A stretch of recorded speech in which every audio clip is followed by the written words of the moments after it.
West Coasters, good afternoon for those of you in the East, and good evening for those of you that may be tuning in from Europe. And if you're in Japan or the Koreas, well, it's probably bedtime for you right now. What are you still doing up?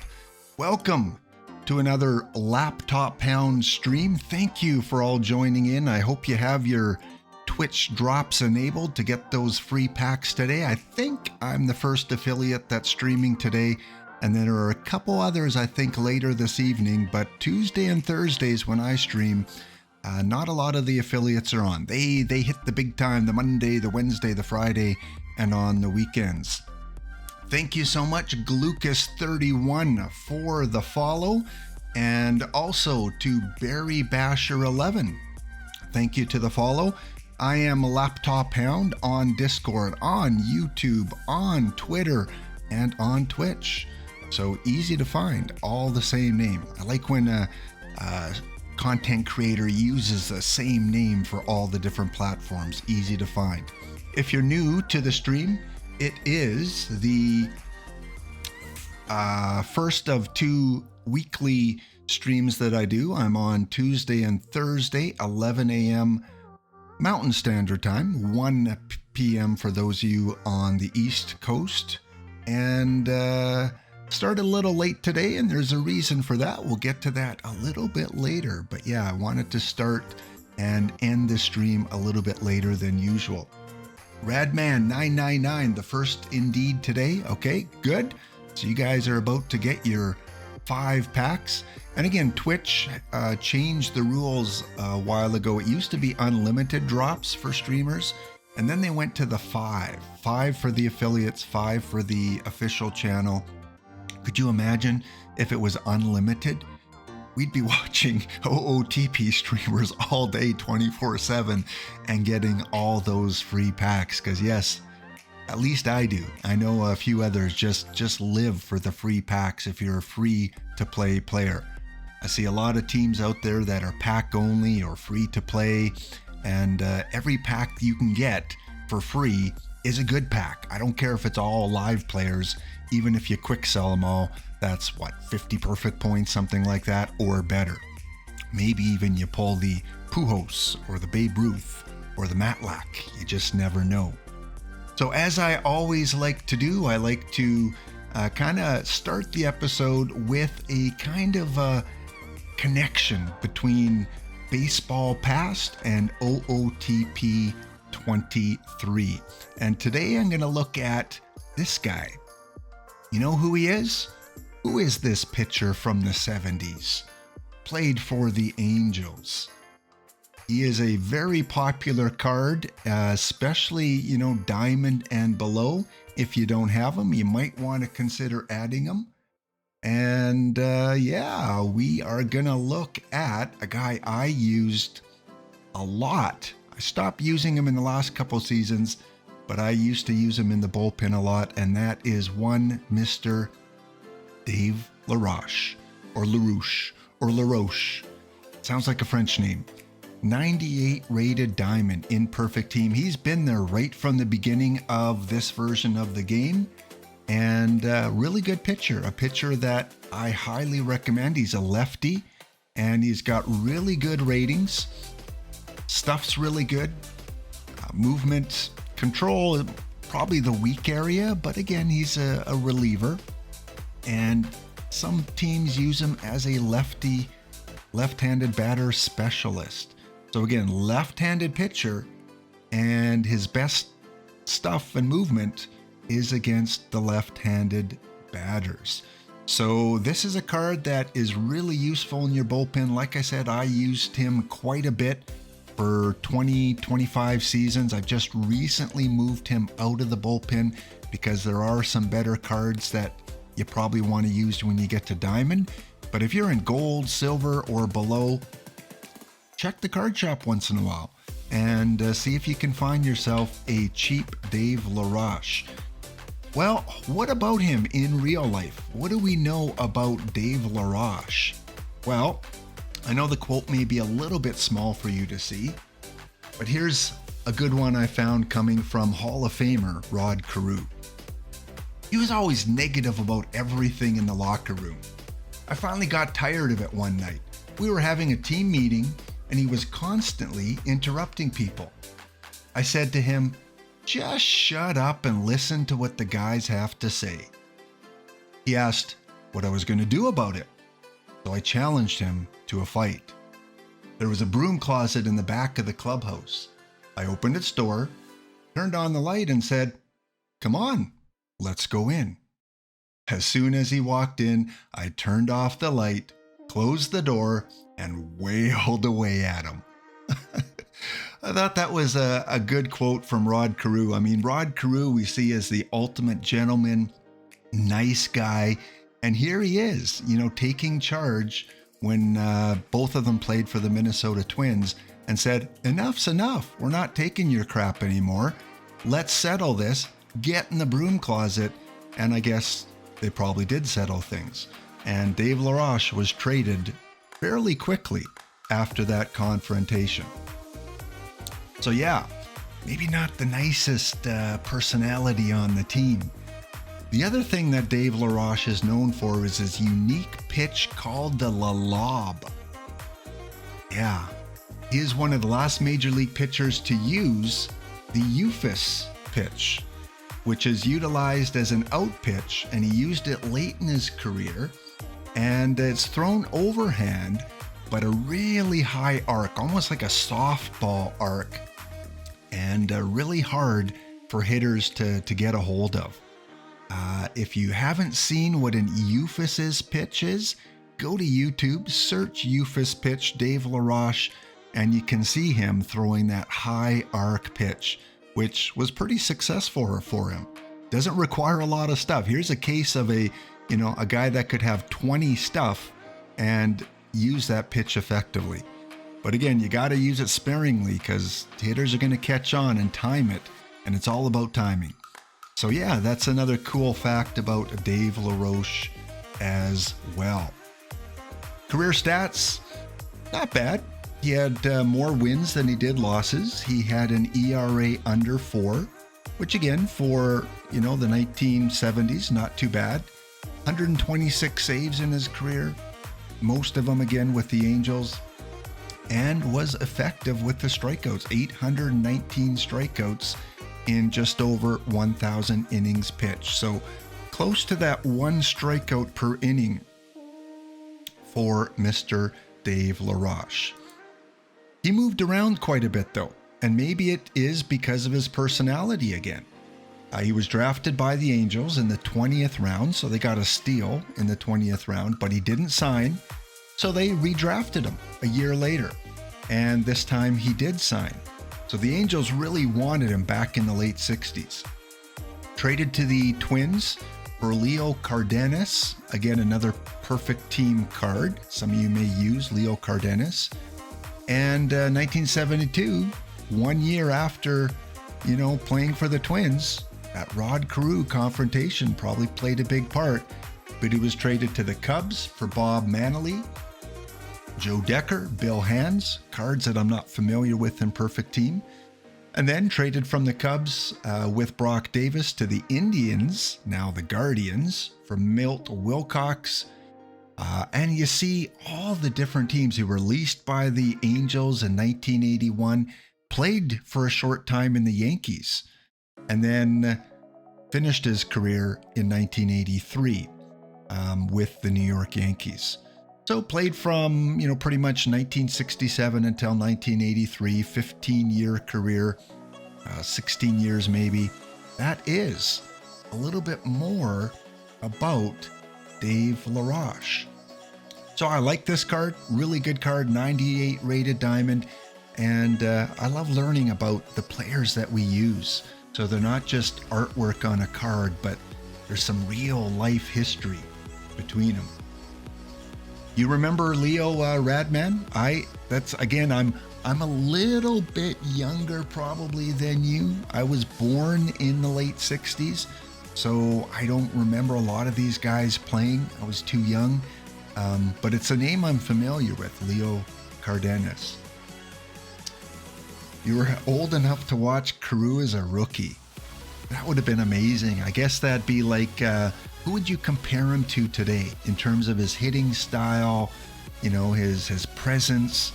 Which infielder would you compare him to? I always kind of saw him kind of as a Lou Brock, who I did kind of watch a little bit when I was younger. Anyone else that you would compare Carew to? Because I know Carew could play first, probably a little bit of second. Cardenas. Okay. So yeah, that is Dave LaRoche. Lots to talk about this episode. If you're tuning in and collecting your packs, we are going to look at my second team, the Gym Unknown Blue Jays. We're going to talk Platinum 3, but not the best cards. We're going to talk about the best of the rest that I use in tournaments. We will draft a perfect draft like I like to do once a week, and we will do some live spec selling with the Gym Unknown Blue Jays. We'll sell off a lot of those live players that are no longer changing with their ratings. We will do some pack openings. We'll have a little break somewhere in there, and then we'll switch over to the Rocky Mountain Gladiators. And the reason why I started a little bit later today is because we have a grudge match coming up in Perfect Team in Diamond League. Yes, for the first time, I am facing off in league play against the one, the only Gorgo and his Finneytown Flames. As far as I recall, I don't think I've ever been in a league with him this year, and I'm looking forward to it. For the first time, another streamer that you may follow and may watch, Gorgo, does a wonderful job on his streams 3 times a week. Follow him if you haven't had a chance to yet. I believe he streams tomorrow at 3 p.m. Eastern Standard Time. So yeah, check him out if you haven't yet. But the Rocky Mountain Gladiators are going up against the Finneytown Flames. And our first game is scheduled for 2:30 Eastern Standard Time. So that's why I started a little bit late, because I want to watch the highlights with you guys. This rivalry. I consider us rivals. He's helped me a lot starting my streaming on OOTP. So it's a friendly rivalry. It's not Yankees, Dodgers, or Edmonton Oilers, Calgary Flames. It's a friendly one. So I'm looking forward to that, seeing how we do. We have pretty similar records. So that is coming up about 12:30. Hey, Gorgo, welcome. Yeah, I know, right? I'm excited about this. I don't get excited too much about perfect team matchups unless it's the playoffs.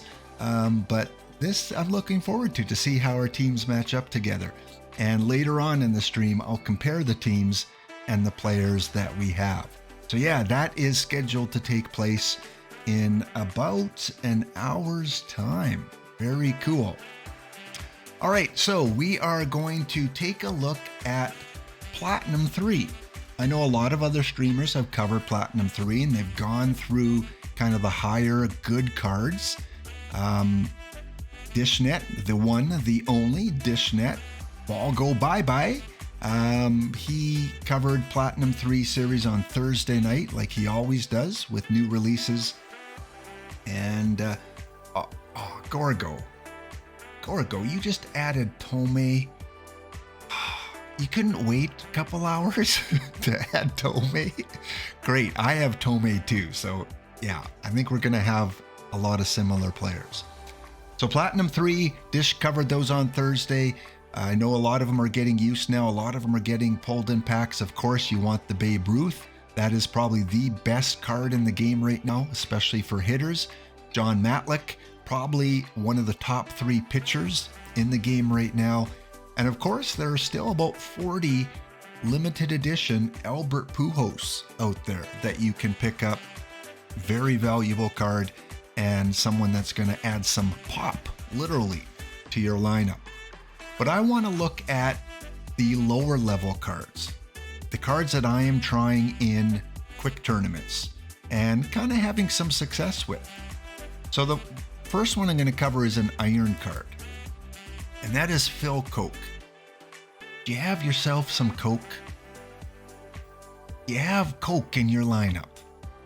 Well, if you play iron tournaments, or if you're in a lower league, if you're just in the entry pool or the rookie pool, you might want to add Coke to your bullpen. Really good movement, a fairly good control for an iron pitcher, and yeah, he's gonna add some much needed relief. I'm using him in quick iron tournaments, and he is one of my 2 stoppers, and he's a lefty too, so that's good to add to your bullpen. Selling for, at least when I took this screenshot, about 600 perfect points. We'll check him in on him later. And Gorgo, you have a full perfect team lineup now. So good. I am the underdog. I like to be the underdog in this rivalry match. So yeah, I would recommend you get yourself Phil Coke in iron tournaments. He's probably not going to make a huge difference because relievers tend not to, especially in quick tournaments. They tend to, give up a lot of runs, but he's done fairly well for me. Moving on to the bronze tournaments. One pitcher I want to profile, Clay Bryant. Clay Bryant, again, really good movement, fairly good stuff. Control is, yes, a little bit weak. Good fastball, good changeup. Remember, this is a bronze card. It's not a, diamond where you're going to see a lot of blue. So anytime you get iron or bronze with any of that sky blue color, they're probably pretty decent. Remember, you want stuff over, about 50, movement over 50. Control, in my opinion, is the one that can probably suffer the most. But it all depends on the tournament and the era that you're playing in. But for me, if control's a little bit lower, especially for bronze tournaments, doesn't bother me as much. So he is a guy that you can probably get fairly cheap on the card shop. I do use him in my bronze lineups, and you should, try him out at the lower levels or in the quick tournaments. 3 bronze hitters that I highly recommend. First one, Sandy Alomar Jr. Now you might get scared off with the eye. Yeah, that's pretty low. 22, 23, that's going to scare a lot of teams off, but I figured I wanted to try him. He's been in packs less than a week. Let's give him a shot. Avoid Ks, gap power. His power is fairly good as well. So the only thing holding him back is the eye. But if his eye was much higher, if his eye was 40 or 50, he wouldn't be a bronze anymore. He'd be a silver or a gold. Maybe even a diamond if his eye was higher. He's a guy that I would throw in the lineup. I know Bill S. LiQWYD is very popular in quick tournaments in iron and bronze. Bubba Hargraves is very popular in quick tournaments. This is a guy that, give him a shot. I think you might be pleasantly surprised how he does. The next Platinum 3 low-level card I recommend, Juan Moncada, his 2019 season. 69 rated bronze card, so he just qualifies for the bronze tournaments. He's not going to go up in value in terms of his number, and he's not going to go down. These are locked in, like all historical cards. And yeah, he's got a really good BABIP. Look at that BABIP. 100 almost across the board. Eye, again, suffers a little bit. Just like Sandy Alomar Jr. Avoid K suffers a little bit. But good contact, good gap power, and again, a guy that can play many positions, not just third base. He can play a few other positions. And probably my favorite card under 70 in Platinum 3 is Rob Deere. Only 63 rated, but ignore that. Don't worry about that. This is a meta bronze tournament card. You will do much better, although the random generator just does its own thing anyway. but you're likely to do much better if you have one of these in your lineup. Thank you so much to the new followers. As I watch on OBS and not on my stream, I'm missing some of these, but let's shout you out. Barry Basher 11, thank you for the follow. Paul Brink, amazing, thank you. Cicero 2K, cool name, thank you for the follow. 25 Clocks, another cool name. Then we got GC Kritzer and G Hill 44. Thank you guys for the follow. Again, I stream every Tuesday and Thursday, trying to add a little bit more to my streams as I go. This is only stream number 4 or 5. Hopefully on Thursday I can add my camera, but I didn't want to, stress the bandwidth too much. It seems to be holding so far. And yeah, I hope you're enjoying the content. I kind of like to talk more to the newer players in the game to try and give them some hints and advice. The veterans know what they're doing.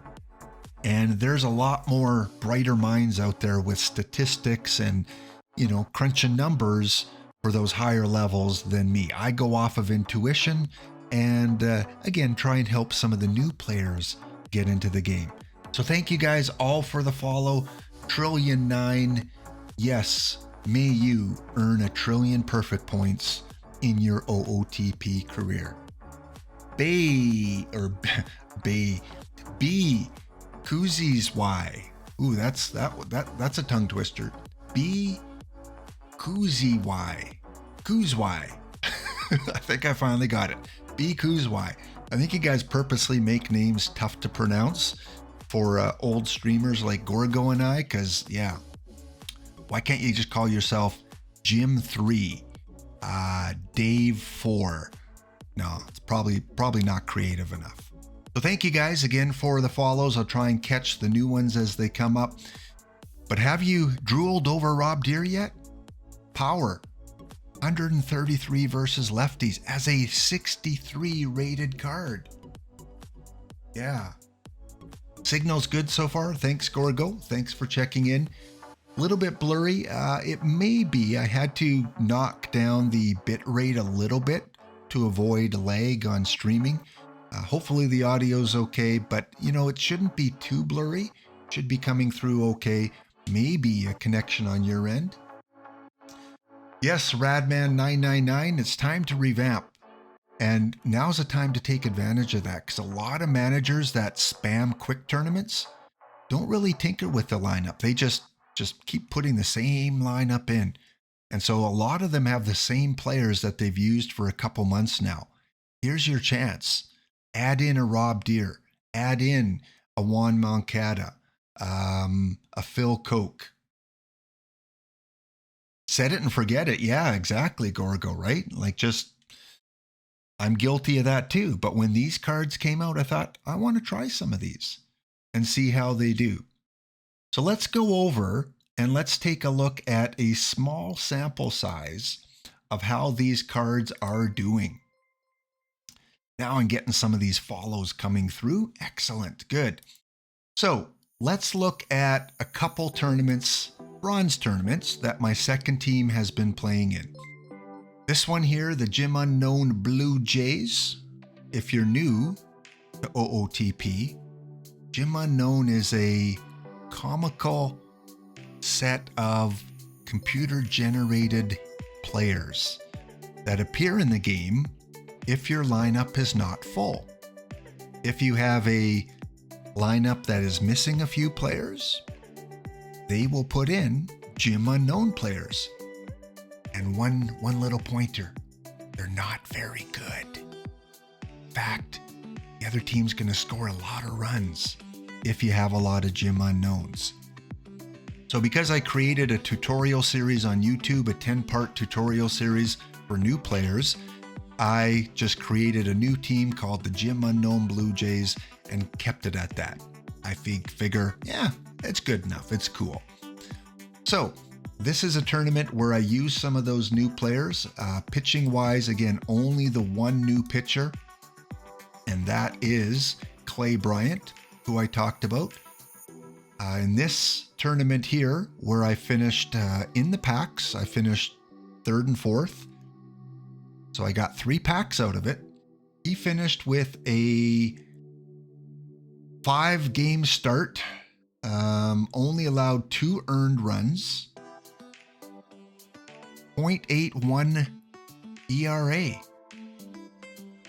And Gorgo can verify this. In bronze quicks, a 0.81 ERA for a starter is unheard of. Right, Gorgo? It doesn't happen. Usually your starters are 4, 5, 8 ERA. So here's a platinum card with a really good start. Now I've got him on a low pitch count.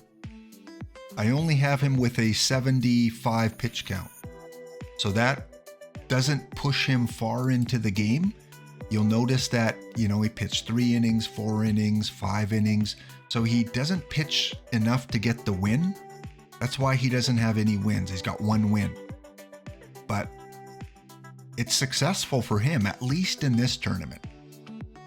So yes, Clay Bryant, he may not always, he's not always going to pitch 0.81 ERA. He's probably going to be more like these other guys. Many teams use Larry Christensen, Joe Gibbons, Sam Jones. These are common players that are used. The only live player I'm using in bronze right now is Gregory Soto. I'm testing him out. And in this tournament, other than the 1 game when he allowed 4 runs, he was really good with an ERA under 2 until that last game. Enron 1408. Thank you for the follow. I think there was wasn't there a Jim Carrey 1408 movie? That number seems familiar. So thank you for the follow, Enron 1408. Get yourself in these bronze tournaments, even though it's more competition for guys like Gorgo and myself. But hey, I'm here to try and give back to the community like they have given to me over the years. I've gotten advice from so many perfect team managers that has helped me, and I just want to try and give that back.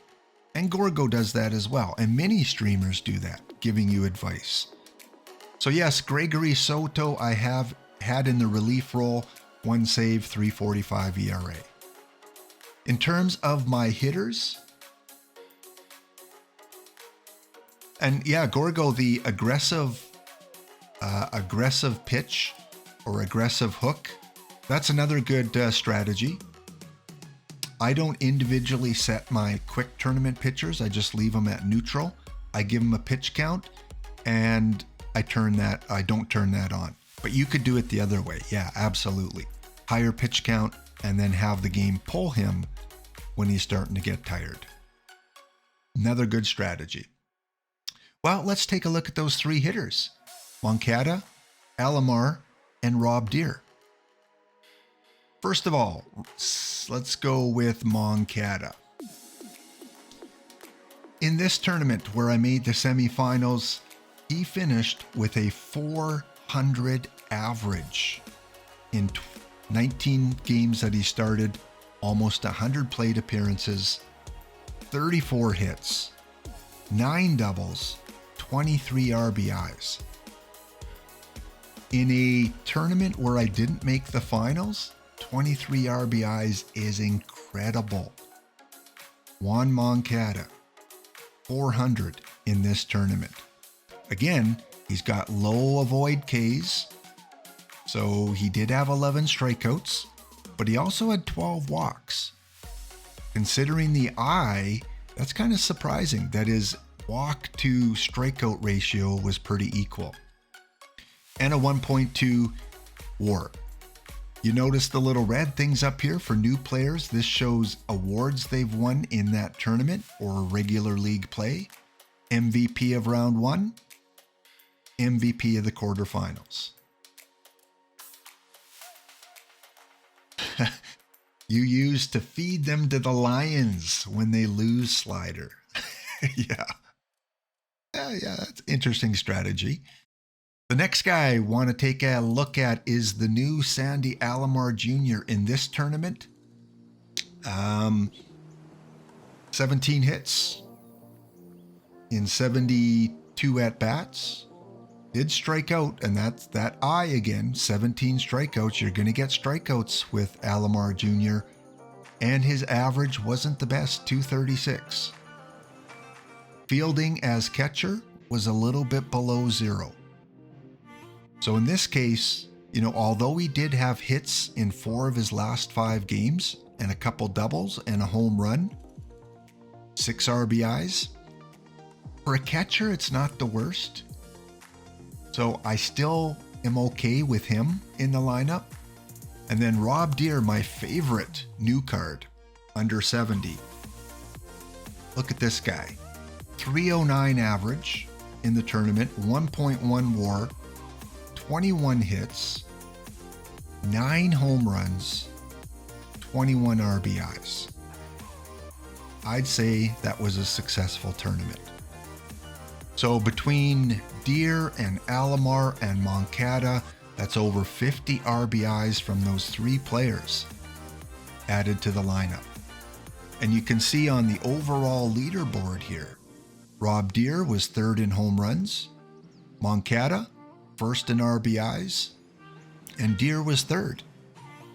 And I didn't make the finals. If I would have played 5 or 6 more games, they would have been at the top of the leaderboards. Bryant, lowest ERA. No other pitcher was below 1. So again, some players that you might want to get in your lineup in terms of how much are they? And maybe some of you have started looking already.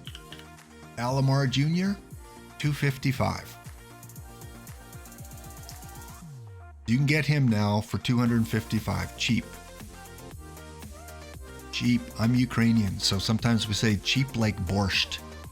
Ukrainians like borscht soup, which is, if you don't know, beet soup. I'm not a big fan, but hey, just a slogan that some Ukrainians like myself say once in a while. The other one was Moncada. You can get yourself a Moncada for about 350. His average is 251, so I bet you if you put a buy order in at 250, you'll get him within a day. And Rob Deere was a little bit higher. His average is 317, but a lot of managers are trying to play the free market and get double what he's probably worth. You put a buy order in a 400, I'm sure you'll get him fairly quick. And the pitcher that we looked at, Blake.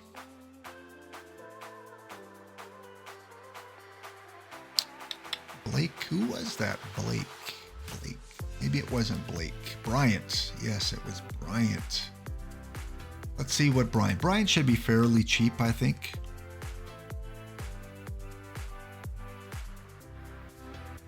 Play Bryant. There he is there. And he's going for...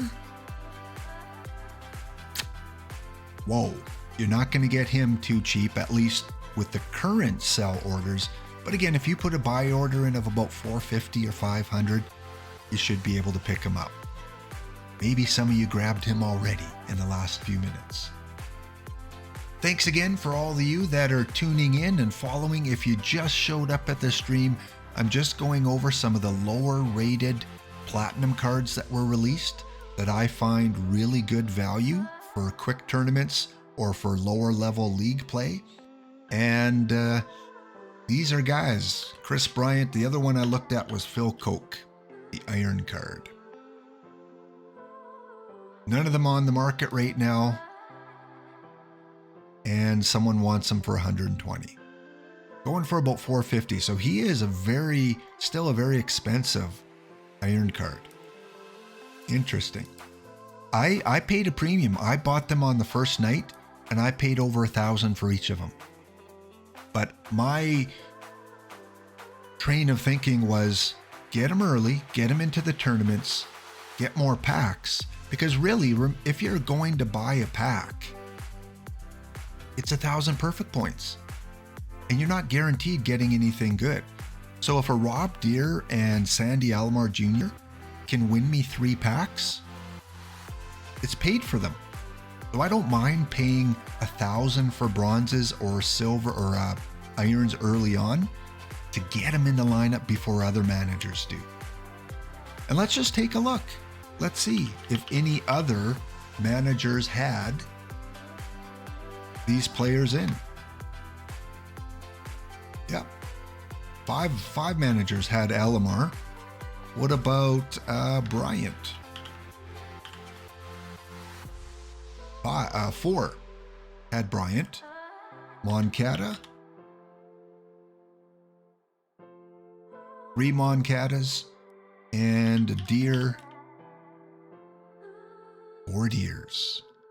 So out of 32 teams, that's a very low percentage that were using those new players. So that was one of the tournaments. And let's just, again, just because I want to show you more than one tournament, let's check in on another. Let's go up to a more recent one. And hopefully this isn't the one I just opened. And if it is, well, I'll pick a different one. I don't know, pick an older one.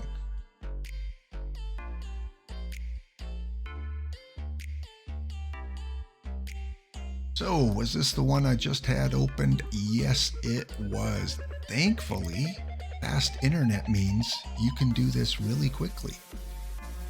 Look at that, Gorgo. Gorgo would be like, laptop, you got an open spot on your bronze tournament. What are you doing?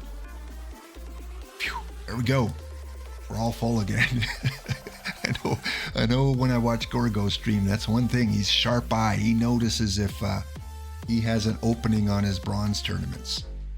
All right, let's go back up a little bit further, kind of to Thursday and Friday, and take a look at another tournament using those same players. As I have a sip of coffee, brought to you today by Nespresso, one of the best coffee machines you can buy. And no, I am not sponsored by Nespresso. All right, let's check this one out. Where did I finish in this one? There we go. The Jim Unknown Blue Jays lost in the finals to the Denver Highlanders.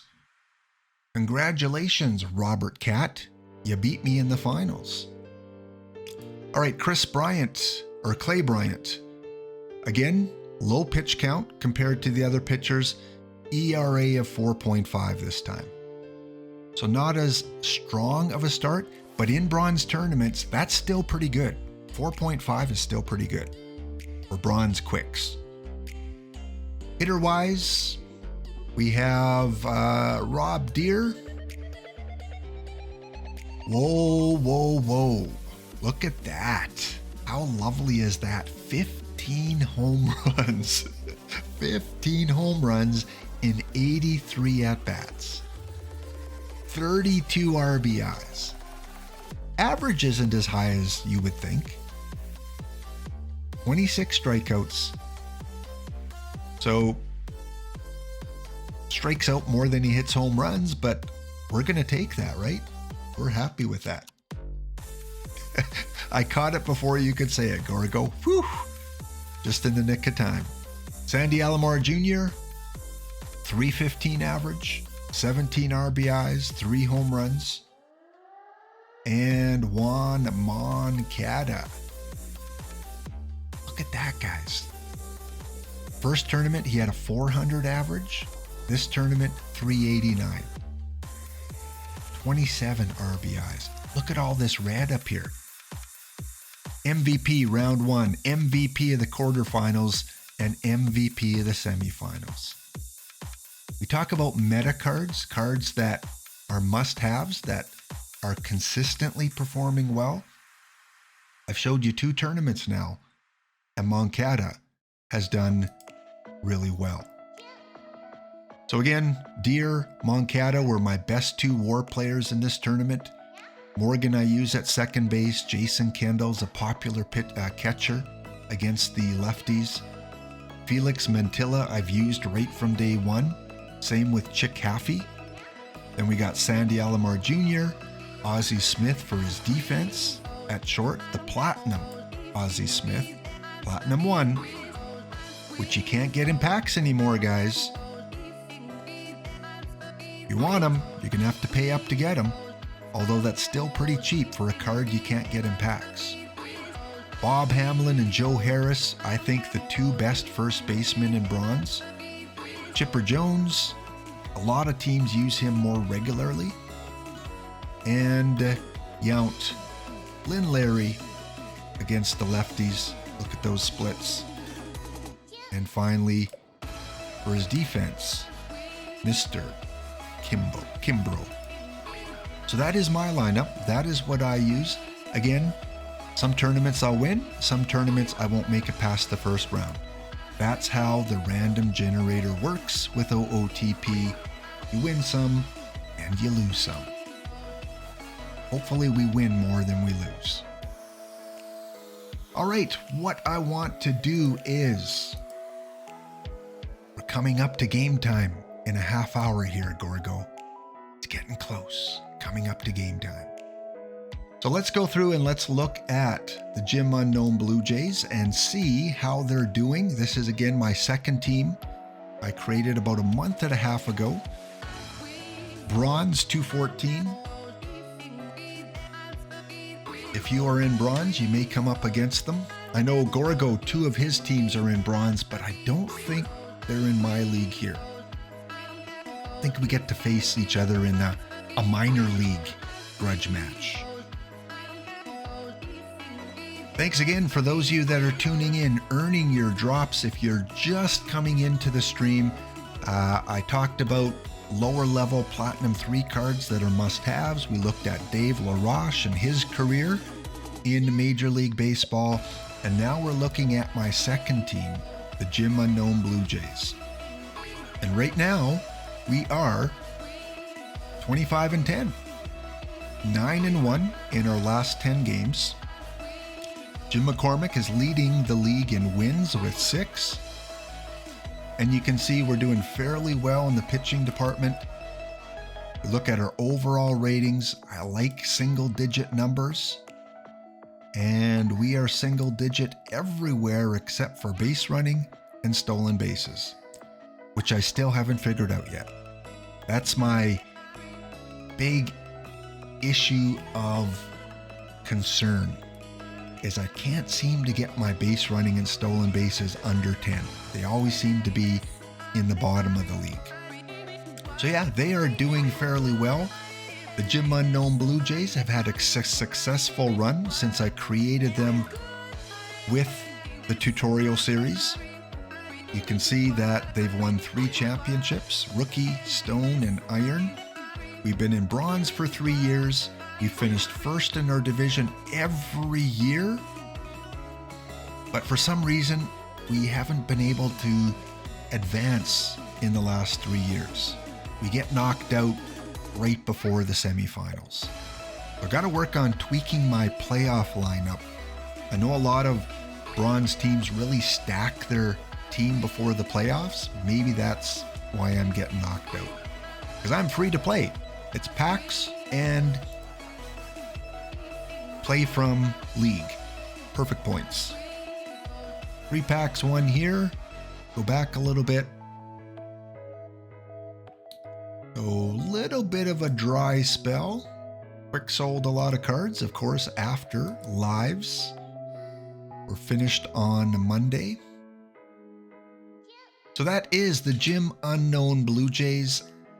Let's open a few packs. See what we get. I used to be excited about getting live players, but now, Again, if you're new, these numbers will not change anymore. They're locked in until this game is taken off the server, which probably will be April of 2024. Usually the games stay on the server for 2 years. Last year was an exception because of change of server for the company, but this will probably stay playable until April of 2024. It's a lot of time you have to play it, but unfortunately, lives won't change anymore. Locked in. All right, are you guys bringing me the good vibes? Yeah, exactly, Bailey. That's why I don't mind with my second team if I stay, because I'm collecting the perfect points. So it's a win-win situation, really.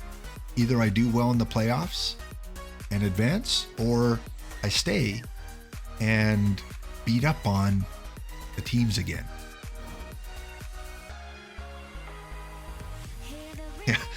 Yeah, Radman, Amazon, they are the culprit. It's the reason why OOTP 22 was taken off about 10 months early. Should have been around until April of 2023, but they handcuffed the company and said, we don't want you on here anymore, or they said, if you want to stay on, you have to give us more money. So Marcus, the founder of the game, went in a different direction. Spud, look at those numbers on Spud, and he's not a duplicate, I don't think. Nope. High rated gold cards selling for about 6,500. But like Gorgo, I don't sell my singles. Is he involved in any missions? Yep, CC1.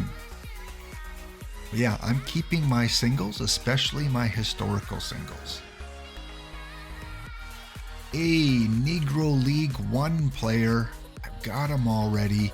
So he's going for the low value of 28 perfect points.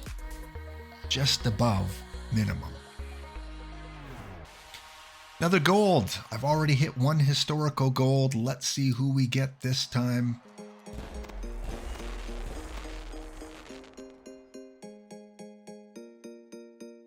Good job, Gorgo. 80K from Live Spec, which got you buying Tome. Yeah, I haven't cashed in my Live Spec yet, Gorgo.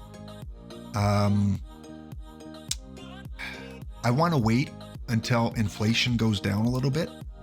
Right now, prices are inflated because so many managers have perfect points. So I'm gonna wait, because the numbers aren't going to change anymore. The values, the ratings won't change. So I'm going to wait maybe a few days before I sell off all my duplicates and then check out the market then, because prices are bound to come down, especially as new cards come out. Wow, here we go. Gorgo, I got to thank you again, because when you show up on my streams, I get diamonds and perfects. The last perfect I pulled was a Jackie Robinson 100. That was about a week and a half ago. Put your guesses in, guys. Who is it going to be? My guess is a card I had 12 of on the Gladiators, and that is Strider. Strider seems to be in my ballpark right now. So I'm going to go for Strider. Perkins, yeah, Perkins would be okay. Regardless, it's 20,000 perfect points. If it's alive and I have it already, it's getting sold. All right, here we go.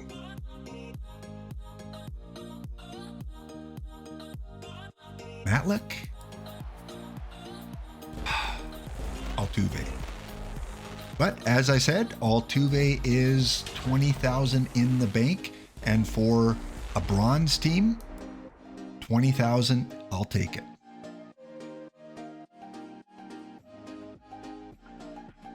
Yeah, would have preferred a historical, but you know what? I got Jackie Robinson a week ago. I'm good for 4 or 5 more perfects. If I pull lives in the next 4 or 5, I'm good with that. Jackie R was worth it. Not a duplicate and not in a mission yet, but they likely will be, guys. Don't sell off your single Platinum 3. Chances are they're going to be in missions. Next, all live.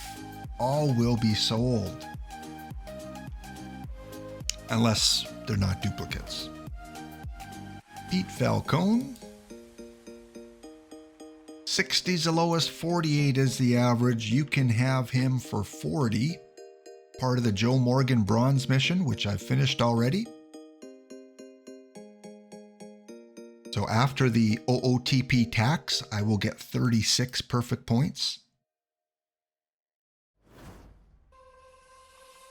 Yeah, my bitrate's showing okay right now, but it is probably, I just kind of maxed it out to where I think I can still get by. If I continue to drop Gorgo, let me know, and I can lower that next time. I probably got so excited that I pulled a perfect. It's like, whoa, slow down. I think I do have 1 or 2 gold packs here that I do get to open at the end. Let's see who we have. I'm looking for a diamond. Or 2 gold. 2 gold equal a diamond in my books. I think 1 live and 1 perfect. Or 1 live and 1 historical. Here's my live guy. Nope. I never get these right. I'm always wrong on this. And the second one is a... Well, I was right. Just got them in the wrong order. Blake is a duplicate. I will sell him for the bare minimum. I like last year how they had, if it doesn't sell, when the timer expires, to quick sell it. Now they don't have that. So if it doesn't sell, you have to go back and quick sell it later. So let's submit that for the lowest possible price. And for those of you selling cards, you should probably do that before quick selling because you don't get taxed on anything under 1111. So if you sell it for 1111, you'll make 1,000 perfect points. If you sell it for 1001, you'll get 1,000 perfect points. So it could benefit players looking for them to help complete missions.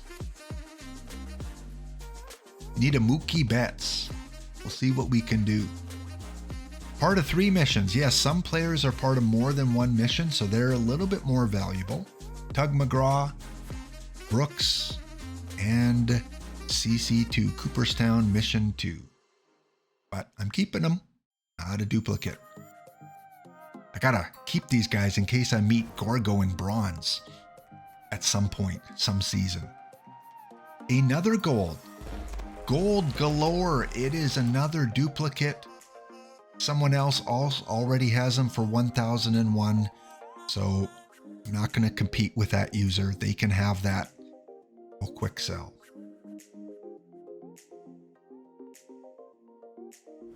Yeah, Bailey, they used to have that because it used to be auction wise where it'd be on a 24-hour or 48-hour timer. Now they don't have that timer. Now it stays up until it sells or until you take it off the market. So that's probably why they don't have that option. Brian Baker, I don't have you yet. You're part of 2 missions, which I've finished already. So you are of no value to me. The average price is $17.06. This is a Laptop Pound stream special. You get them for minimum if you need that help for the missions. 2 more packs. Thank you again for all those of you that have just popped in recently. We looked at Platinum 3 low-level cards. We talked about Dave LaRoche, and now we are on my second team, the Jim Unknown Blue Jays. Not a duplicate, so I'm keeping that Blue Jay. 1 more pack. Can't complain. Pulled the perfect, pulled lots of golds, and we're finishing with the gold. And this time, how about a platinum gold? Haven't had one of those. Nope. Another live that I don't have on this team. The silver I do. So let's sell off for bare minimum, part of 3 missions. McGuire is on the market. All right, well, that was fun. I am satisfied with how I did in those 27 packs. Again, the Gym Unknown Blue Jays currently in first place in their division. Let's take a look if there's any familiar names in here. In the NC, I don't recognize a lot of these names, but they could be from managers that have a second or third team. And in my conference, again, not a lot of familiar names. All right, guys, we are going to take a little break, and then we are going to set up the match of the month. Gladiators, Flames, coming up soon. We'll be right back.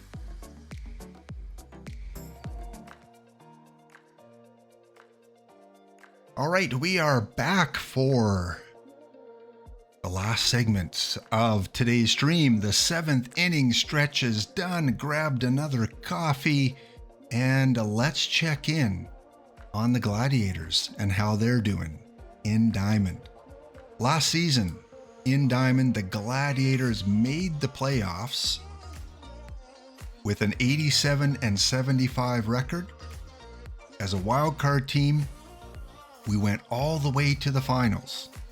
And in the finals, we lost to the Angry Unicorns. Now, come on. How can a Gladiator lose to a unicorn? I mean, they're not even real. That was embarrassing. I didn't expect to make the finals, though. And if I would have went up to perfect, I'd probably be 0-20 by now. Because as a free-to-play player, I only have some of the good cards, not the ones that you need to be successful at a top level. So I am in Diamond. I'm happy I'm in Diamond. Let's kind of see where we're at as we count down 7 minutes until game time, Gorgo. Tick-tock, tick-tock. So the Gladiators right now in Diamond are a respectable 500. It's a fairly close division. Washington's pulling away with it. We are, again, right at 500. We're first in strikeouts, though, which is pretty awesome. And, yeah, the Unicorns is a good number cruncher. Yeah, I don't know that manager too well, Gorgo, but it was fun playing him. He beat me in 5 games, and he was a wild card team, too. So OOTP doing what OOTP does. And wildcard teams going far. Look at this though, Jackie Robinson, the one I pulled last week, 409 in Diamond. He's having a wonderful season in Diamond so far, and he is at the top of the average leaderboard. No one else to speak about here. We don't see our name anywhere on the leaderboard there. In terms of our overall, we're kind of mid-pack in a lot of things. Little bit better probably with our hitters than with our starters, which suck right now. We're towards the bottom of the league. So Gorgo, you may benefit from that. And in terms of Gorgo's team, the Finneytown Flames are 17-6. And they have a much better pitching set of numbers. We kind of have an advantage with the hitters. They have an advantage with the pitchers. And he's almost the exact same record. He's played 1 game less. So we've got a 17-17 team going up against a 17-16 team. Pretty excited. Yeah. And again, if you are just coming on to the stream, once again, we have a grudge match coming up. My Rocky Mountain Gladiators against Gorgo's Finneytown Flames. Because we're in opposite conferences, we do not get to see each other too often this year. We only see each other 4 times, which is a shame. And all 4 of those are within the next week. So I play him in about 5 minutes, and then I see him again next week. So by the end of today, Sim Day, I'll be finished with Finneytown. The top team in the league, Washington. I haven't faced them yet, which is bad news because when I do, they look like they have a pretty good team. I do not see Washington until August. I see them 7 times in August, I believe. Yep. 7 games.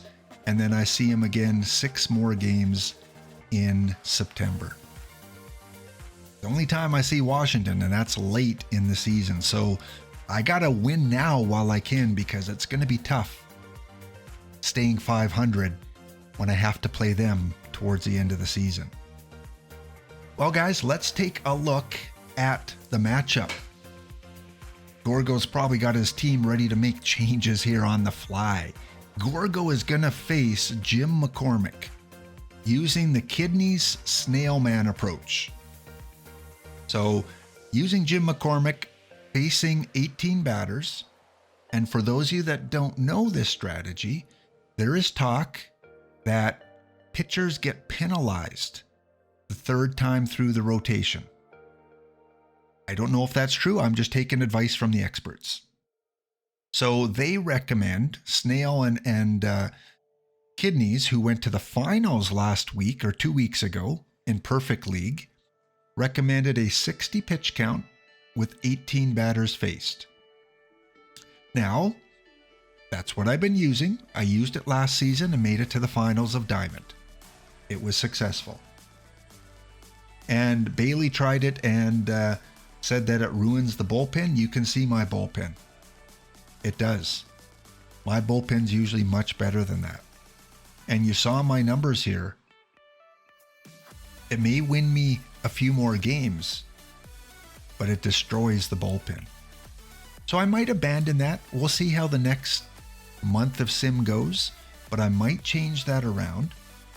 I do like Randy Johnson though. He is on fire, 5-0 with a 178 ERA and 39 strikeouts. Great lefty for the bullpen. I tried him as a starter and it just didn't work out in Diamond. So he is a guy that 19-7 last year and 12-8. So overall, he wins more than he loses. Let's check out Gorgo.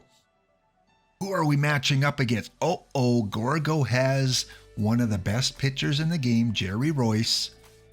His best pitcher of the year so far, 327. Why can't I face Kevin Brown? His bullpen, Lee Smith isn't doing well, and Gullickson. Maybe we'll meet up with them. So it's going to be McCormick against Royce. And hitter-wise, this is what he's facing. Kelly, McCovey, Tomei, Aaron, Brooks Robinson. He's the new player this week. I picked him up on Sunday for 280,000 perfect points. Because you're never going to get him in packs. You want him now? He's about 300,000. Probably the best third baseman in the game right now. Boggs is a distant second, probably. Although Tomei you could play at third. So that's my lineup.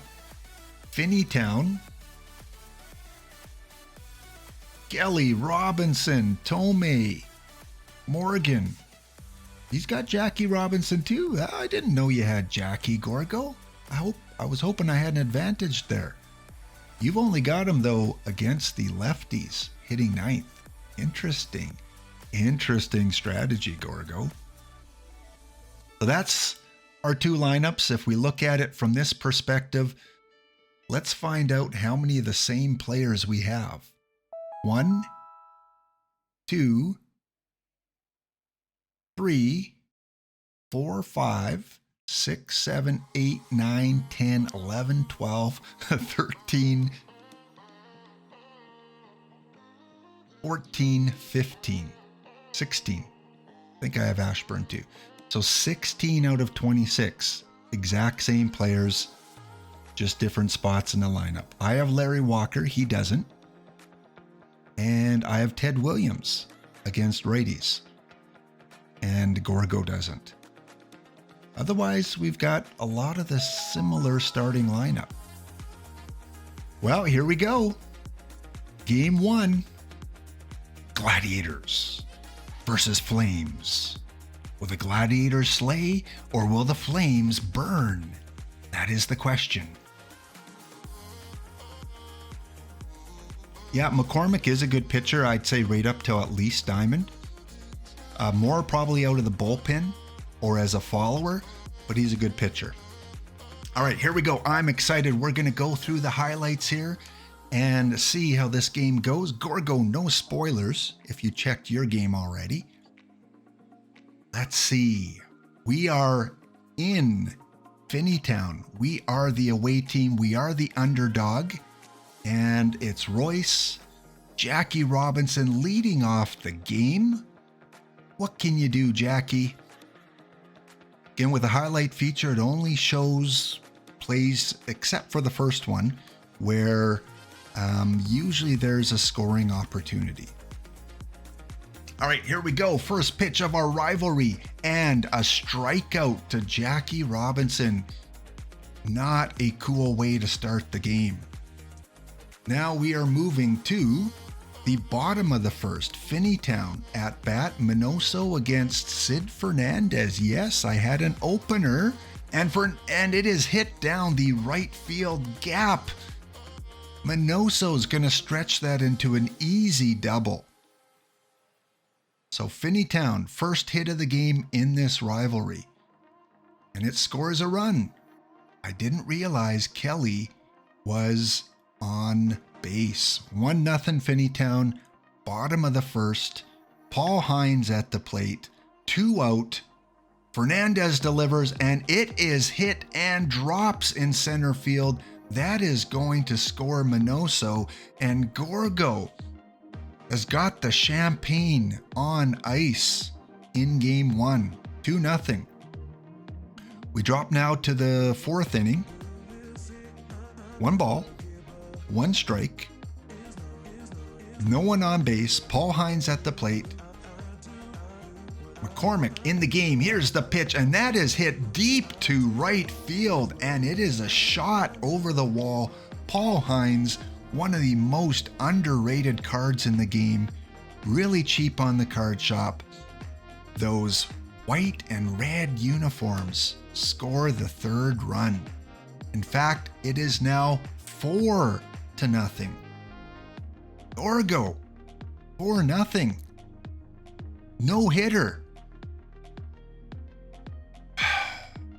Gorgo, you're kind of embarrassing me here.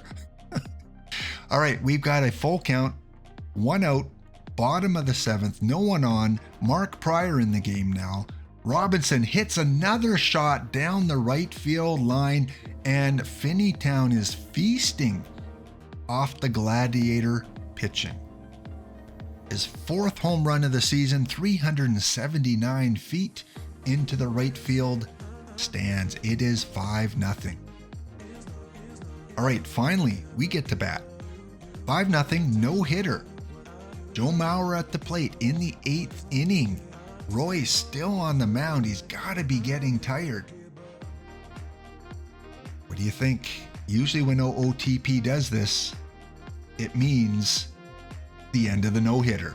And Mauer drops one in front of the center fielder and breaks up the no-hitter for the Finneytown Flames. Well, top of the 9th. 2 balls, 2 strikes. Jerry Royce looking to close out the one-hitter. Jackie Robinson back at the plate. I don't like the looks of this. Here comes the pitch, and Robinson flies out to right field, deep right field. That is going to be caught. Minoso ends the game, and the Finneytown Flames tape game 1 of the 4-game May series 5-0. I think, when I post this video, I just might edit this part out. That was embarrassing. 5-0, 1 hitter. Thank you, Joe Mauer. because getting no hit on stream, I might have to take a week vacation. Yeah, it was an interesting game. Let's take a quick look at the box score and see where we're at. Yeah, Joe Mauer, the only hit in the 8th inning. Paul Hines was, I think, your player of the game. No, Jerry Royce, of course, yes. Paul Hines probably hitting-wise. I say he's a very undervalued card. Great center fielder defense. Pick him up for $35,000, and he will play probably right up until perfect. Yeah, he is a good card. I got him right on day one because I just had a feeling he would be a good card. Yeah, Mauer better in the OOTP playoffs. Yeah, I saw Joe Mauer when he was in AAA.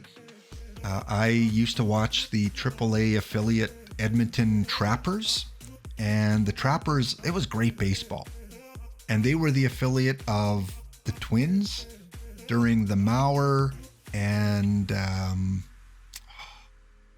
think Liriano might have been in the affiliate team then. LiQWYD was on the team, and the first baseman, Jason, can't remember. But yeah, they won the championship, I think, a couple years in a row, the Edmonton Trappers.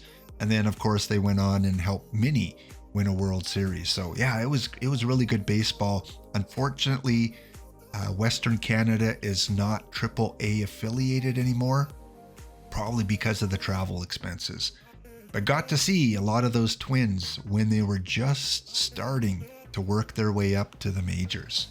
They were also the affiliate of Oakland for a lot of years, and Ron Kittle, Tim Salmon, they were the affiliate of the Angels for a couple years. I got to see Tim Salmon in AAA. So yeah, it was good baseball. Probably about 5,000 spectators in the stands, and really enjoyed it back in the 1990s. Well, we do have one more game coming up, and we're going to sim or going to watch the highlights when that sims in 20 minutes. But I do want to go over a couple more things. If you're still collecting packs, awesome, great. We are going to be live for another half hour until we watch the second Finneytown matchup. And Gorgo is probably going to have... Oh, say it ain't so. Is he going to keep Kevin Brown? Yep. Looks like Kevin Brown I get to face, and his 9.30 ERA. And he's going to go up against Kevin Brown and his 3.24 ERA. So Brown versus Brown in game 2. Couple things I want to kind of talk about as we wait for that second game to sim up. Liriano, yeah, was great for a while. He was one of my feature players early in my YouTube broadcast. Yeah, he even played, I think, for the Blue Jays. Didn't he finish his career with the Blue Jays in 2016 or 17? Seems like he did. All right, let's take a look at the card shop. I talked about inflation and cards that are selling for quite a few perfect points. Let's take a look at all the ones that are selling for over 500,000. Yeah. This Dwight Gooden, that either it was a mistake of too many zeros, or this manager just wants to show off he's got Dwight Gooden. Because the average is 80,000. So no one's selling them. If you have 100 million perfect points, feel free. Go get yourself a Dwight Gooden. Clemente on the card shop for 600,000. Great card. I know some perfect teams use him. So he is playable right up to the perfect league. Average of about 400,000. Again, I can't afford that card. Would I use him? Right now I have Larry Walker. So yeah, it'd be nice to have, but not for 400,000. Bill Dickey makes sense. 10 million and someone is willing to pay $2.2 million for Bill Dickey. But there are only 4 of these cards in existence right now. This was the prize for finishing first in Saturday's PTCS. I finished between 8 and 16, so I got a Nomar Garciaparra. Oh no, it was a Dustin Pedroia gold card. If I would have won, I would have got this card here. So one of those 4 managers that won the championship has them for sale for $10 million. You know, here's a case of if you had this card, if you were lucky enough to win, wouldn't you take $2.2 million? Or would you try for more? Interesting question. That's a lot of perfect points. So he is on the card shop. Radman, hey, you got a 5-game winning streak since I started streaming? Well, what league are you in? Are you in silver, bronze, gold? Congrats on that 5-game winning streak. Well, you'll get 1 more game in at least. So either I'm going to break your streak or you go to 6 games. You'd keep him, Bailey? Yeah, I think since there's only 4, I think I'd keep him. But here's the thing. I think OOTP said at some point these cards might be put into the game some other way. Maybe I'm wrong. Maybe it's not the PTCS cards. Maybe it's the other tourney cards. But if they input more of these cards, the value is going to go way down. But yeah, I would keep him. He's the best catcher in the game, probably by far. Better than Yogi Berra, better than Joe Mauer, better than King Kelly, better than Victor Martinez. Shoeless Joe Jackson. I'd love this card. I really would. But it's expensive. Credit to the seller. He's selling it for level 10. Or last 10. These guys are never going to get them. So Tournament Edition. Shoeless Joe Jackson. Much better than the Mission Edition. There's 2 versions of him. This is the one you want to get if you can. One of the new pitchers in the game. Last 10 sales, 760,000. $5 million for Dickey. Yeah, I think I would list him for $5 million. I would probably list him for 5555555 and get $5 million after taxes. And if he didn't sell, the only problem is if you list him, you can't use him. So maybe list him for a week. And if he doesn't sell for $5 million, then start using him. Matlack is one of the premier pitchers in the game now. He has great numbers, selling for $880,000. You could sell him for right away, which is 120 above level 10. Here's where I talked about that inflation that I mentioned to Gorgo earlier. Since the last live spec, and all these managers have hundreds of thousands of perfect points, cards are being listed higher and people are being willing to spend more because they have more in their pocket. If you wait a few weeks, this will probably come down to more realistic level. So yeah, close to $1 million just for pulling. You can get this guy in packs. He's not a mission player. He's not a tournament player for rewards. He is in packs. So keep pulling those packs, which you get 5 of for watching my stream today. Albert Pujols. This would probably be the 3rd card I would want the most. Matlack would be the 2nd one from packs. Of course, we'd all like the Bill Dickey. But Matlack would be 2nd. This would be the 3rd card I would want. 670,000. Inflation has driven him up a little bit. Someone's willing to pay 600. You see a little bidding war going on here. If I pulled Pujols, I would not sell him for 600,000. I'd keep him. Again, the issue is there are so many good first basemen. Willie McCovey, Jim Thome, Garrig. Like, there's so many really good first basemen. I don't know how much Lou is of a drop from Albert. Probably not much.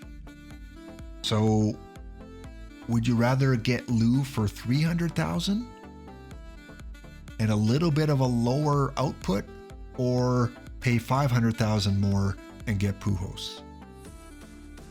What is Lou selling for? Let's just take a look at Lou. If he's even available right now.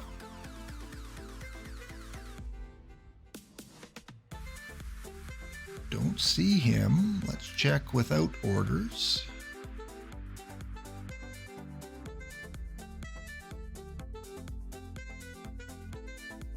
There he is. So no Lou's on the market right now. 300,000 is the last 10. That's 500,000 cheaper, $500,000 cheaper than Pujols. So again, it's a matter of all those perfect points are in the system now from the live spec. And here's the thing. If you have a lot of money, you can buy perfect points. You don't have to earn them. And with no more live spec now, you're going to be forced to either earn them in game or to buy them, especially when they have sales. Probably Black Friday is the next big sale. So Pujols, 880,000 to buy him. How much would that be in American dollars? You'd have to buy 5 of these packages at $99.99 American, which is about 130 Canadian or more. Let's say 133 Canadian. So I'd have to spend $600 Canadian or 500 American to buy myself Albert Pujols. Nope. I'd rather buy a few physical cards of Albert Pujols, autographs or jersey cards or something like that. That's a lot of money. So Matlack, Pujols would be card number 3. I'd want Matlack number 2. And the card I would love the most is Babe. Who wouldn't? I had him on my PTS team on the weekend. He hit 389, 9 home runs, and that was through 4 rounds of play. He is living up to his numbers. Last 10, 1.7 million perfect points. Someone selling him for 2.2. You know, there's some inflation there. He can still be pulled in packs. That would buy you 2,222 packs. Do you feel lucky? You could buy 2,222 packs. You think you're going to get a Babe Ruth? I wonder. Or a Matlack? Or a Pujols? Personally, I'd rather buy 2,222 standard packs because I know I'm going to get some good cards and I'm going to be able to sell a lot of them back off. So someone's willing to pay 1.7 for them. That's 1,700 packs. There is a lot of demand for Mr. Ruth, and I think this manager might get this. I don't think he has to lower it too much. I think he can sell it. I wonder what the percentage of pulling Ruth is. I wonder if it's like 0.5%. Got to be pretty low because there's not many out there. Alan Trammell selling for $8 million. None have been sold. No one has sold. This is one of 4 cards that exist. This is like the Bill Dickey, but from a couple months ago. Really good card. Someone's willing to pay $2 million, but this manager wants $8 million. Supply and demand. And the last card currently over 500,000 is Dazzy Vance.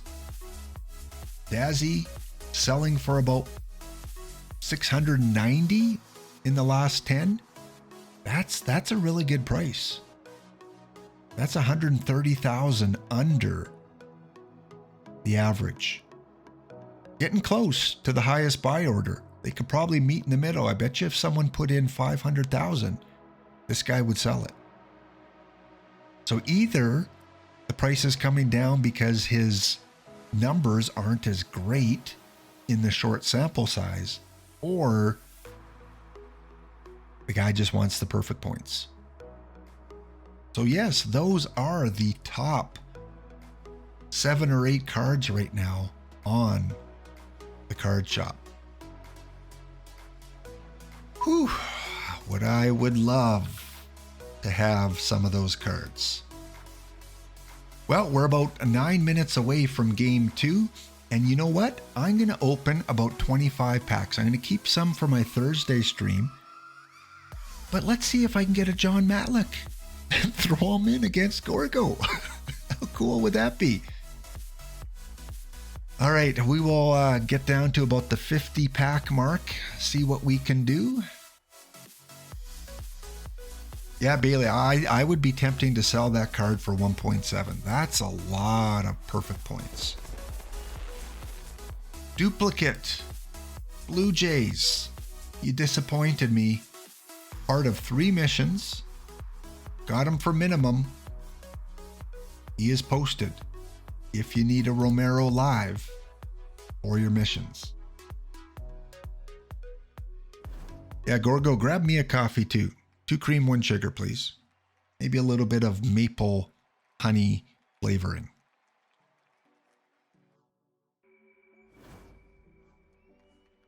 Come on. I just got 1 hit by Gorgo. If there's a time to give me a starting card, it is now. OOTP, are you listening?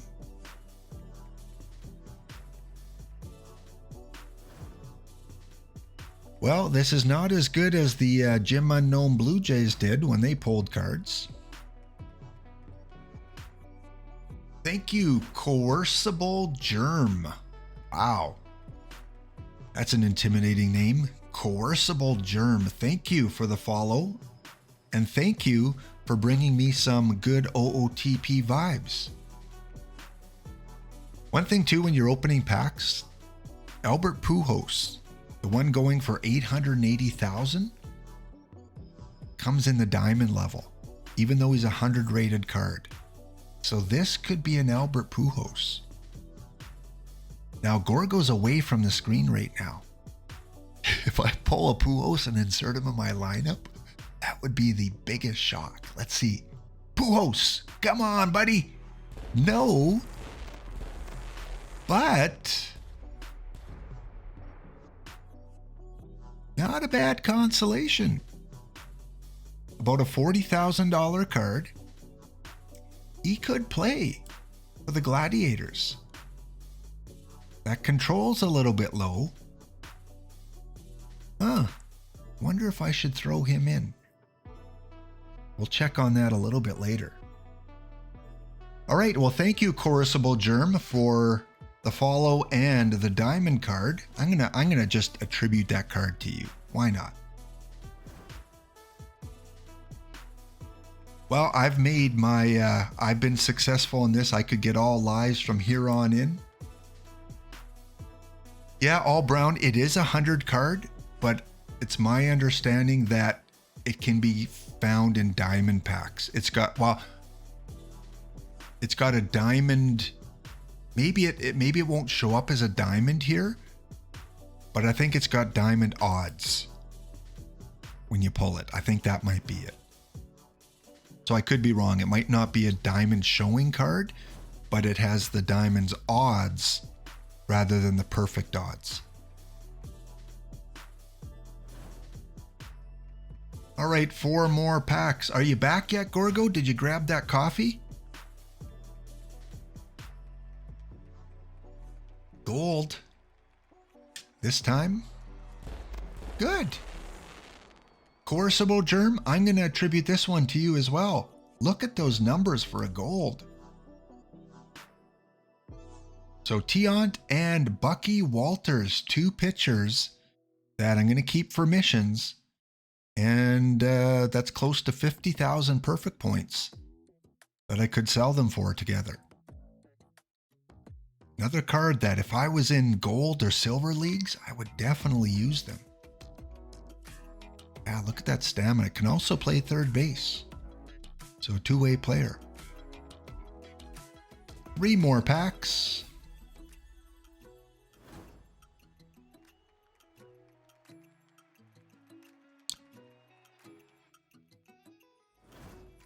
Sean. I have a brother named Sean, although he spells it with a U.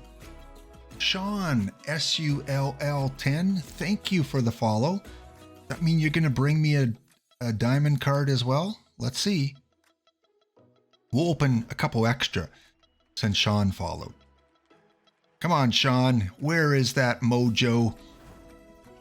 All right, one more pack and then I'm going to keep some for the next stream. I don't know how many I'm going to get in tourneys. So there we go. That is the pack pull. Happy with both teams in the pack pulls. Got one perfect that we sold off. A few diamonds, I think 2 or 3 diamonds, and a bunch of gold and some platinum cards. Well, we are on the 3-minute countdown to Game 2 against Gorgo, which then will end the stream once we go through that. One more look at the matchup. I think we can do matchups another way here. Don't use some of these tabs. Where is it here? Here we go. Where is Finneytown and Rocky Mountain? So yes, Kevin Brown against Kevin Brown so far, unless Gorgo made some changes. And the players that I picked up, don't think I'm going to add them in. These are the guys that kind of I move back and forth. Cool Papa Bell just wasn't performing in the last few seasons. Great speed, great defense, but I needed a little bit better bat. So Cool Papa Bell is not in my lineup. Tom Gordon, great relief pitcher, but he was struggling lately in the last couple seasons. I might bring him back. And we talked about LaRoche. You can see I used Dave LaRoche right from the beginning almost. And pretty even record, 69 and 67. Decent ERA. Silver, gold, and then diamond and gold for the last 15 years of his career. So that is the stats for one Mr. Dave LaRoche. I like that card. I might have to bring him back in. If you followed my series on YouTube, I fell in love with the first diamond I ever pulled. Right in my first episode on YouTube, and that is Mel Ott. He was the captain of the Gladiators for many years. But after 2034, I had to get rid of him. Look at that average, under sub 200 in kind of a platoon role. I brought him back in 2040 when I dropped down to gold. And again, it was under 200. So yeah, he'll hit the home runs, 331 in his career. Over 900 RBIs. But again, I like guys with at least a 230 average. And I wasn't getting that from Mel Ott. So those are some of the players that I've used over the years. And Messersmith was another one. Shoeless Joe. A lot of the lower teams use Shoeless Joe. Ross Barnes. He's played the most games as a Gladiator. 1,800. 1,900, I guess. Over 2,000 hits. But he started tailing off in Diamond. He's not really a Diamond, although he did have a couple decent seasons. I give guys kind of a 2-season shot and then demote them. Plus, I got Jackie Robinson now and Joe Morgan. So that's why he went down. Yeah, Coercible. Germs, you gave me the cards this time. But you know what? Next time you open up 10 to 20 packs, there's going to be a good one in there. I'm going to repay the favor back to you. We'll see how that goes. No promises. All right, we are simulating game 2 against Finneytown. It can't be worse, right? It can't be. It can't be. So here we go. Game 2. If you are new to this stream and you're just showing up, the Finneytown Flames, Gorgo's Flames, against the Rocky Mountain Gladiators. In a 4-game May series, the only time we face each other this year, this is game 2. We will not talk about game 1. All right, let's go to the highlight reel.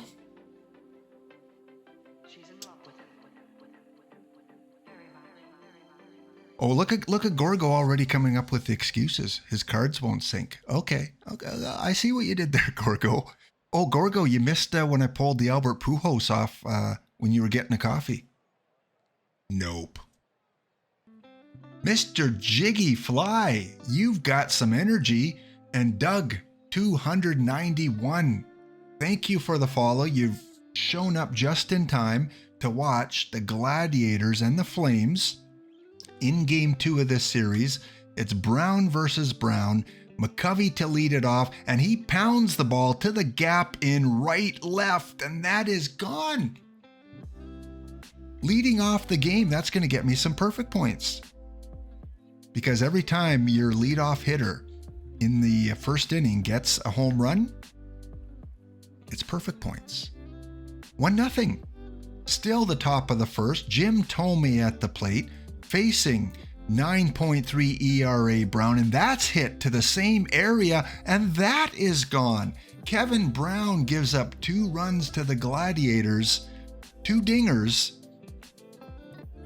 McCovey and Thome, that one went 419 feet.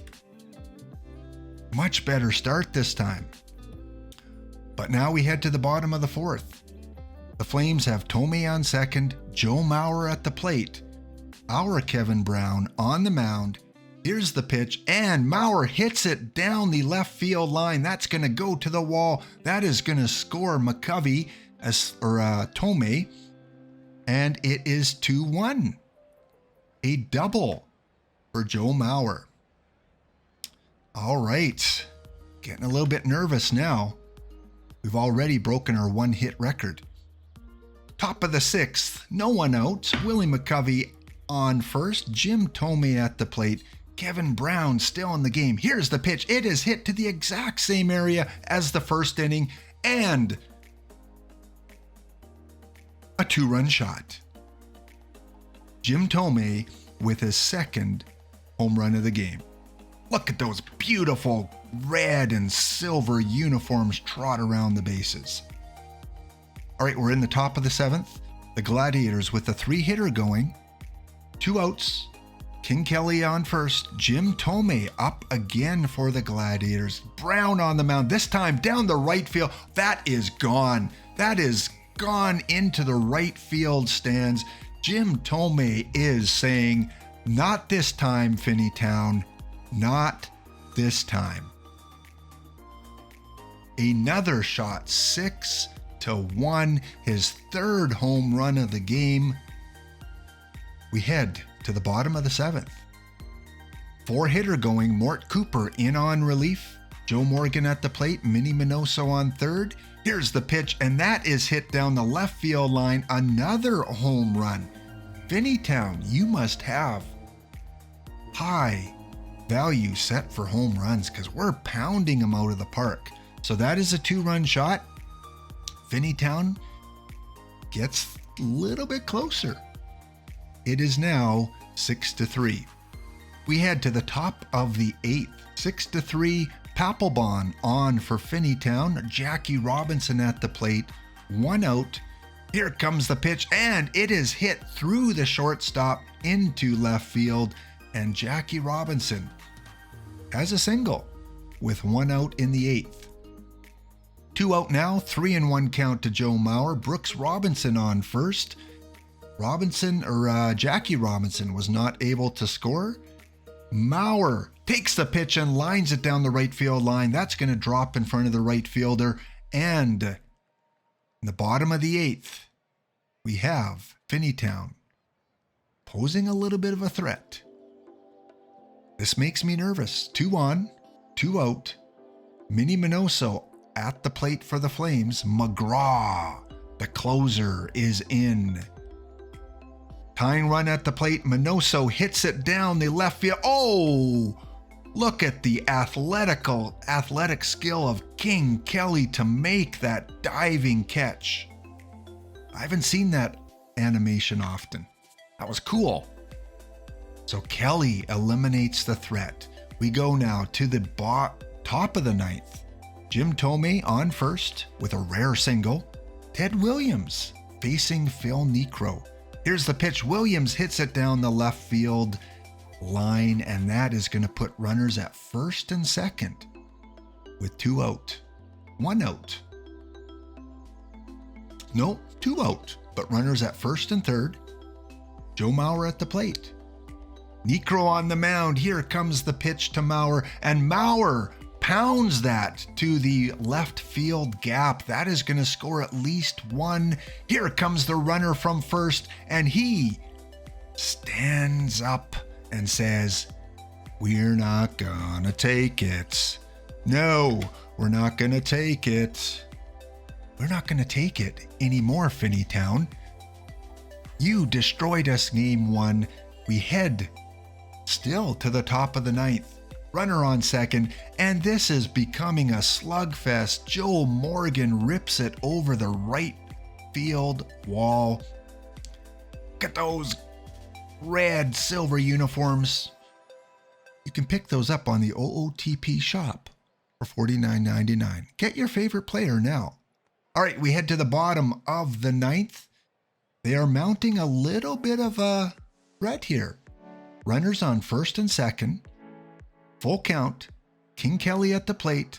Mark Pryor in to close out the game. Here's the pitch, and it is a strikeout, and the Rocky Mountain Gladiators save all their hitting until game 2 to tie up the series with Finneytown. 2 dominating games, as it should be, Gorgo. We showed that we have the stuff to compete in Diamond, and it was a wonderful couple games. We face each other in a few hours for games 3 and 4. Great games, awesome games. Let's take a quick look at the lineup. Much better than that first game where I got a 1-hitter against me. Player of the game was Jim Thome, who had 3 hits, 3 home runs, 5 RBIs. He's only hitting .217 this season, but second in the team with 21 RBIs. So great second game there. Kevin Brown goes to 2-0 after 5 strong innings. Mort Cooper comes on, Tug McGraw, and Mark Pryor, not in a save situation. So Kevin Brown did lower his ERA to 9.0, but he took the loss, sitting at 0-4. Well, guys, that was a fun stream. Thank you for all the follows, all the people that followed along today. I hope you picked up some good tips on, Platinum 3 low-level cards, entering tournaments, and a little bit of the card value of those very expensive cards on the card shop. Thank you so much for watching, and I hope to see you on the next stream.